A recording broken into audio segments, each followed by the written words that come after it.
Okay, vi har så digtet, Jeg civiliserer mig om morgenen, der er skrevet af Kirsten Hammann, Hammann i 1992, og det kommer fra digtsamlingen, hvad hedder det? Den hed Mellem tænderne. Mellem tænderne, ja. Fra Gyldendal. Ja. Og digtet er et prosadigt, og det kan man se ved, at der er en meget tydelig rytme. Altså, stroferne er ikke lige lange, og versene er heller ikke lige lange på nogen måde. Og der er sådan ligesom en mangel på struktur, hvilket er anderledes fra f.eks. lyriske digte, eller måske episke digte. Hold op, jeg er ikke færdig. Og så tager den også fat i samfundskritiske og personlige emner, fordi hun er meget sådan her, altså det er lidt en form for kritik til samfundet, at der er det her med, at vi er nødt til at ligne hinanden, som der står hernede. Og det der med, at jeg civiliserer mig om morgenen, og hun beskriver, hvordan et civiliseret menneske skal være, og hvad der ligesom er normen. Og så kommer hun også med de her modsætninger, men det kommer vi ind på senere. Og så er der jeg fortæller, hvilket kan ses på stort set alle linjer. Men ja, jeg ved ikke, hvad jeg skal sige om det. Nej, det er vel bare meget sådan. Ja, på grund af linjerne, vi kan se det, ikke? Jeg er en borger, jeg har mine rettigheder, jeg rejser mig, jeg kan. Ja. Og så sprogbruget, det har et meget moderne sprog, som er ret talesprogspræget. Og altså ja, det kan se, at der er ikke nogen totalt højstils ord, eller sådan akademisk sprogbrug, eller formelt sprogbrug. Det er meget simpelt plain talesprog. Det er også lidt hverdagspræget. Ja. Og så generelt så har sætningerne en meget, eller perioderne er meget korte, og hun har en meget sådan kort og konkret tilgang til tingene. For eksempel med det her, jeg er ikke en abe. Jeg er et menneske, eller sådan. Ja, det står så ikke lige der. Jeg er ikke en abe. Hvor fanden står det henne? Det står... Ja. Mest af alt, jeg er et menneske. Der var den. Ja. Yes. 36. Ja. Hun er i hvert fald meget konkret. Men ja, hun har en lav stil i forhold til sprogbrug. Det er ikke fordi, der er nogen grammatiske fejl som sådan, men det er bare ikke særlig sådan nuanceret. Det er meget simpelt og plain. Det er meget den måde, det er sat op på. Også fordi hun bruger jeget så ofte, så det er sådan, altså, jeg tager tøj på, jeg rejser mig, jeg er ikke en abe, så det er derfor, vi mener det meget sådan. Ja, lavstil. Og så er der også mange aktive sætninger, fordi at det er som regel hende, der ligesom gør noget. Der er ikke nogen handlinger, der går ud over hende, altså subjektet. Og det kan ses ved for eksempel, jeg rejser mig, jeg bruger offentligt tilgængelige gloser. Der er ikke noget med et eller andet. Jo, I kan roligt invitere mig, det er måske lidt mere passivt. Men altså overordnet set, så er det de aktive sætninger, der dominerer i digtet. Og så kan man også sige, at der er en form for dækket direkte tale, fordi at måden det er skrevet op på, det er lidt som sådan indre dialog, hun har, og der er måske lidt en form for monolog over det. Sådan, det kunne sagtens indgå i et teaterstykke eller et eller andet, fordi hun ligesom bare står og snakker. Det er så talesprogsagtigt, at man bare forestiller sig, at det er en dialog med hende selv. Ja, jeg ved ikke, om du vil supplere. Det var lige det, du sagde. Ja. Og så er der sådan meget negativt, eller der er en del negativt lavet ord. Som hvad? Hader. Ja, hader.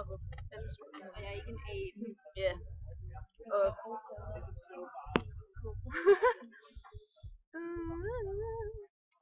Jeg er også noget, jeg flinser og afliver og hader mest af alt. Jeg er et menneske, ikke? Det er sådan, hun er lidt negativ engang. Negativ, ja. Så snakker vi også i forhold til abstrakte ord. Altså hun nævner blandt andet sådan, at jeg har mine rettigheder. Ja.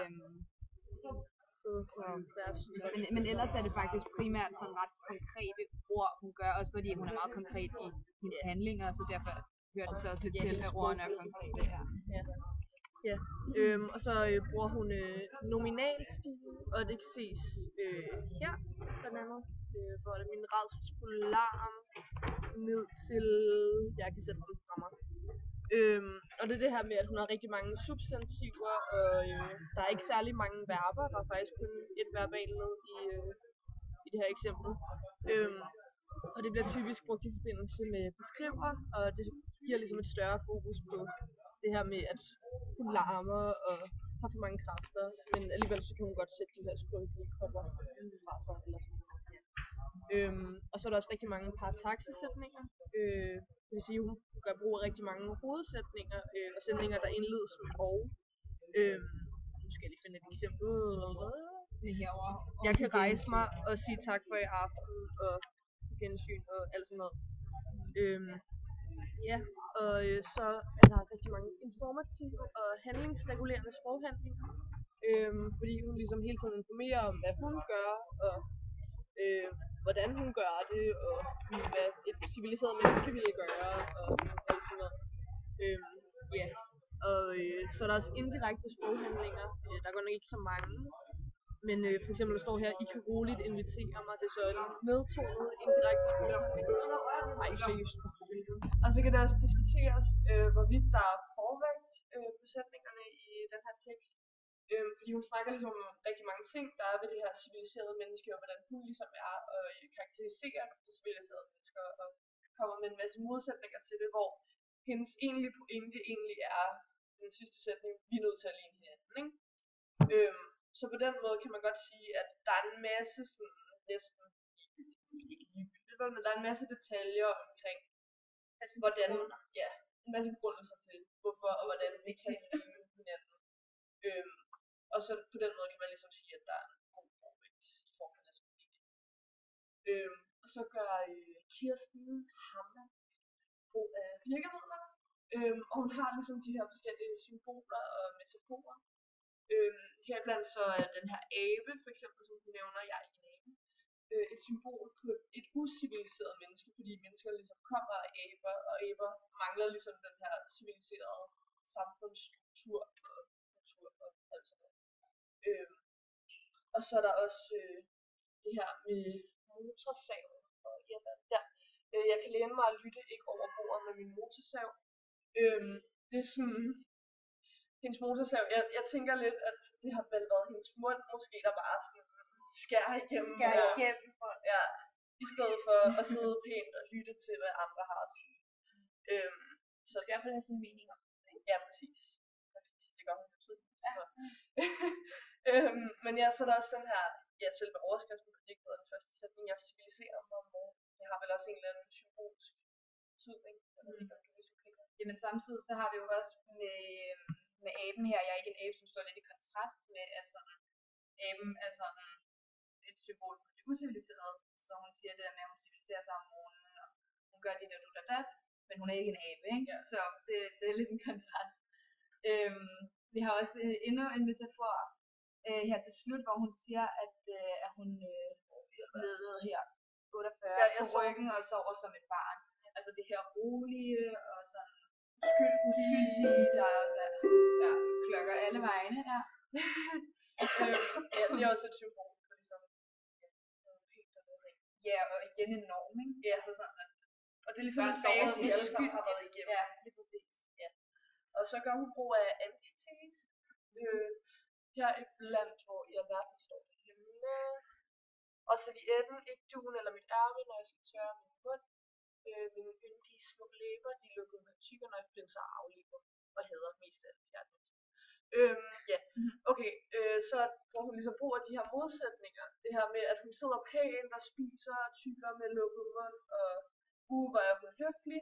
Men så alligevel så kommer der det der, når jeg flænser og aflever. Sådan, det er sådan, måske lidt en kritik til kødæderne, tænker jeg, på en eller anden måde. Altså sådan det her med, at man sidder og spiser dyr. Ja, man drikker jo dyret for at spise jaguar, ikke? Så, ja, og det er måske også lidt uciviliseret på en eller anden måde, fordi ligesom også var det noget af det, vi gjorde. Ja, præcis. Det var noget af det, vi gjorde dengang, vi var knap så udviklet. Og så gør hun også brug af anafor, hvor er det at sige tak for i aften og gensyn, og hvor har det været hyggeligt. Det her med, hun bruger og.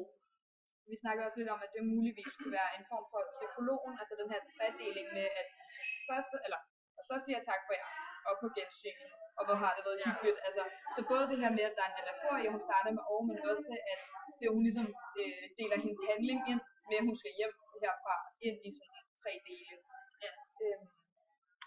Ja, og vi har også snakket om, at det med, at hun hele tiden starter med jeg, det kan også være en form for anafor, med at hun ligesom starter med det samme, altså langt del af vejen igennem. Jeg civiliserer mig.